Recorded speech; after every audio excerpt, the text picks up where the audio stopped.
मेरे गांव के मनोहर चाचा का उम्र 84 वर्ष हो गया है और वो काफ़ी बीमार रहते हैं। उनका किडनी खराब हो गया है, जिसके कारण उसे बार बार पेशाब आ जाता है। कभी कभी वो बिछावन में भी पेशाब कर देते हैं। इस बार बिछावन में पेशाब हो गया। मनोहर चाचा की पुतोह ने साफ कर दी। पुतोह जिसे आप लोग बहू कहते हैं, हम लोग हिंदी में बहू कहते हैं। बहू ने साफ़ किया और नया अलमारी से चादर निकाल कर ताने देते हुए कहती है मनोहर चाचा से कि बार बार मैं ये नहीं कर सकती, अगले बार से ख्याल रखिएगा। वो मनोहर चाचा जो कि जवानी में हर किसी का मदद करते थे, बिना मतलब के हर किसी का मदद करते थे, आज वो लाचार थे। कुछ नहीं बोले, सहमे, सारी बात अपनी बहू की सुन ली। काफ़ी ताने दिए, बहू ने सुन लिया। बहू ताने देते हुए बाहर निकली और अपने कमरे में गई, जहाँ की मनोहर चाचा का एक बेटा रवि बैठा हुआ था और उससे कहने लगी कि बाबूजी तुम्हारे अब बहुत बीमार हैं, इन्हें हॉस्पिटल में भर्ती कर दो, मैं इन्हें अब नहीं झेल सकती। अगर मुझे बार बार ये धोना पड़ा, अगली बार से एक बार भी धोना पड़ा तो मैं घर छोड़कर चले जाऊंगी, मैं तुम लोगों के साथ नहीं रहूंगी। रवि चुपचाप ही इस बात को सुन रहा था। अपने रूम से मनोहर चाचा को भी ये आवाज़ स्पष्ट आ रही थी कि मेरी बहू मेरे बेटे के साथ ये बातें कर रही है, जिसे सुनकर मनोहर चाचा के आँख में आंसू भी था।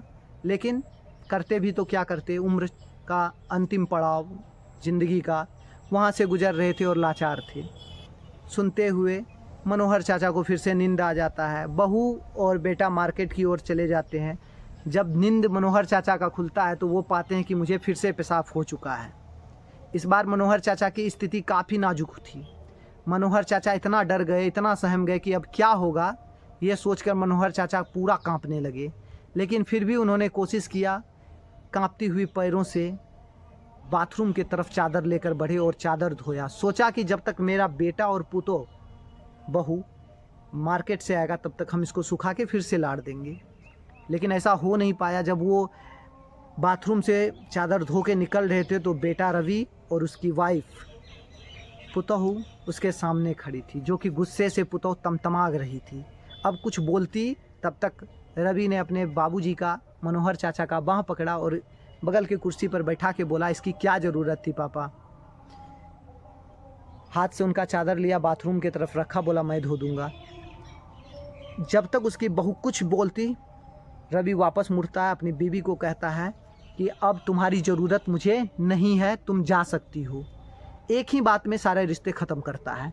बोला कि अब तुम्हारी ज़रूरत है ही नहीं मुझे, तुम जा सकती हो। ये सुनते ही उसकी पत्नी 2 कदम पीछे चले जाती है।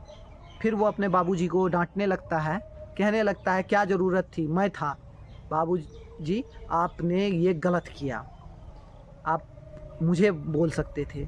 फिर वो नई चादर निकाल कर अलमारी से बिछाता है, बिछावन पे अपने बाबूजी को बिछावन पे बिठाता है। बोलता है आपको ठंडा लग गया, मैं चाय बना के लाता हूँ। रवि चाय बना के लाता है। दोनों बाप बेटा चाय पीता है। रवि कहता है बाबूजी क्या आपको याद है जब मैं 14 वर्ष की उम्र का था तब तक मुझे बिछावन में पेशाब होता था। मनोहर चाचा धीरे से अपना सर हिलाते, हाँ बेटा। बोला आपने मुझे कभी मारा नहीं, आपने कभी मुझे डांटा नहीं, जबकि आप मुझे डांट सकते थे। बोला हाँ बेटा, आपने मेरा इलाज कराया, आपने तरह तरह से मुझे समझाया और धीरे धीरे मेरी ये आदत छूट गई। आपने हमेशा मेरा पेशाब किया हुआ चादर धोया। तो मनोहर चाचा सिर्फ इशारा में हामी भरते हैं, हाँ बेटा। बोलता बाबूजी माँ कहती थी एक बार आप किसी समारोह में जा रहे थे जहाँ आपको अवार्ड मिलता और आपने मुझे गोदी में लिया। आप सबसे अपने जीवन में सबसे महंगा यूनिफॉर्म आप पहने हुए थे, उस पर मैंने पेशाब कर दिया तो आपने सिर्फ पानी से धो के मेरा सर चूम के आप ड्यूटी पे चले गए थे, उस समारोह में चले गए थे। फिर से मनोहर चाचा ने हाँ भर दी, हामी। इतना कहते हुए उसका बेटा उसके गोदी में लेट जाता है अपना सर रख के, और हल्का सा आंसू जो कि मनोहर चाचा के जांघों पे पड़ता है। मनोहर चाचा ना कपकपाती हाथ से अपना हाथ अपने बेटे का सर पे रखते हैं और आगे लगी तस्वीर जो कि मनोहर चाचा की बीवी की थी, उससे कहते हैं देख विमला, तू कहती थी ना कि तेरे जाने के बाद मेरा ख्याल कौन रखेगा। देख मेरा बेटा है जो कि मेरा ख्याल रख रहा है, मेरा रवि है जो कि मेरा ख्याल रख रहा है। दोस्तों मैंने ये नहीं रखता है कि आप कितना कमाते हो, आप कैसे रहते हो, आपका घर कितना बड़ा है, आप अपने जीवन में कितना सफल हो। दोस्तों मैंने रखता कि आपका पिता आपसे कितना खुश है, अगर आपका पिता आपसे खुश है ना दोस्तों, तो दुनिया आपकी मुट्ठी में है। इतना बातें होती है, और बाहर से बहू बरंडे पे खड़े होकर सारी बातें सुनती है और पछतावा के आंसू से भीग जाती है। तो दोस्तों, पिता परमेश्वर होता है। और नहीं बोल पाऊँगा, सॉरी।